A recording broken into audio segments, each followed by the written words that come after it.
Okay, it's Dr. Buford. We're just getting started on the right shoulder. We're looking at from the back to the front. We've already made some platelet-rich plasma for the elbow injection at the end of the case, and now we're just looking in the shoulder. You're laying on your side. Your arm is up in the air. And so just to briefly run through the anatomy, here's the biceps tendon. There's a little piece of torn rotator cuff hanging down over the top of it. Biceps anchor actually looks okay. A little bit of wear and tear changes, but not loose. This is the middle glenohumeral ligament right here coming across. This is the anterior labrum coming down the front. Behind the middle glenohumeral ligament, back there running up to the left, that shiny thing is the superior edge of the subscapularis tendon. So we're going to rotate the camera and look up at the torn rotator cuff next, which is obviously the main reason we're here. This is the tear in the cuff. Hold the camera just for a sec. And so we're going to put in a shaver here.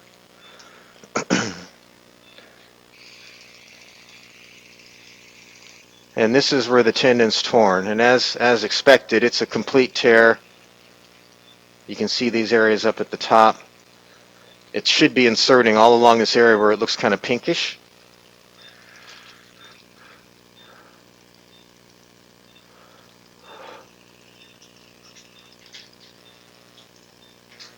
But that's a pretty good example of what a partial tear looks like. Little area of full thickness tearing.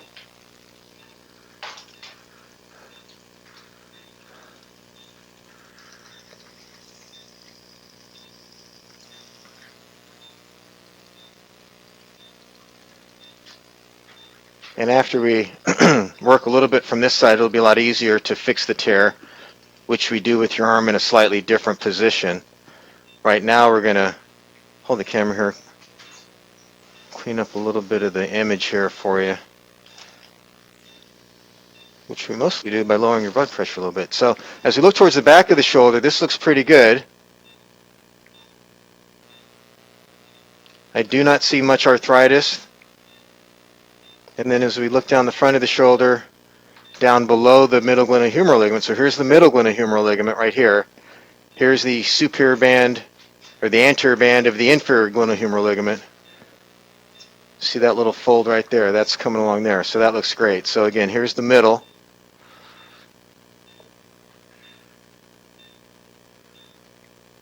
And here's inferior. And then when we come around, then we get to the back. So the inside of the shoulder otherwise is checking out pretty good. We've just got a little bit of fraying at the biceps. I don't think it requires any significant biceps procedures.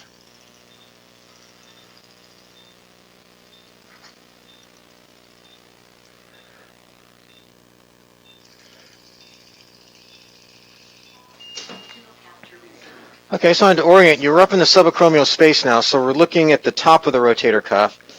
We're looking towards the back of the shoulder. This blue cannula is coming in the back.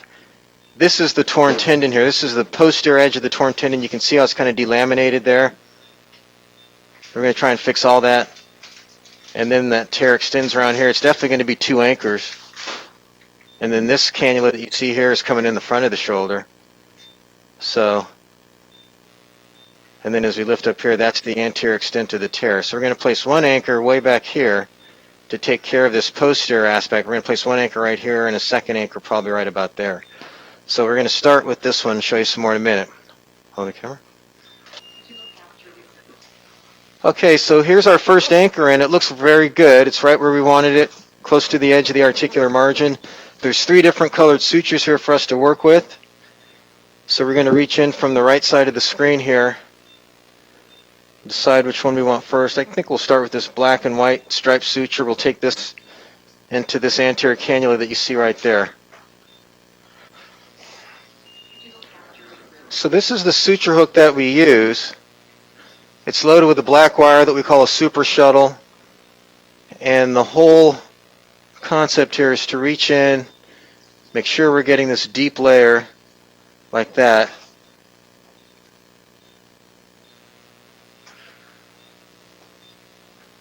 And there you can see us coming through. So that's so far posterior, that's almost certainly going through the infraspinatus portion of the rotator cuff. And then we'll just retrieve that and load that here. Pause, hit that button, long press on the, yeah.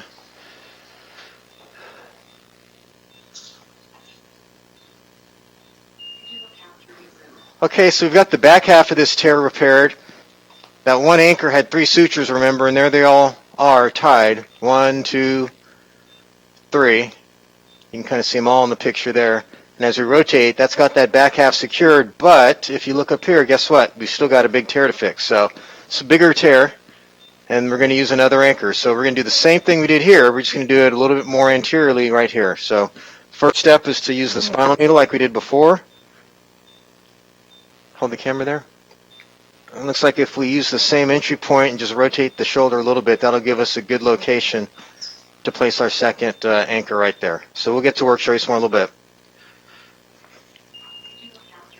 Okay, so we're all done with the repair. Let me just point it out to you. This set of sutures you see is coming from the second anchor. So there's the most anterior suture.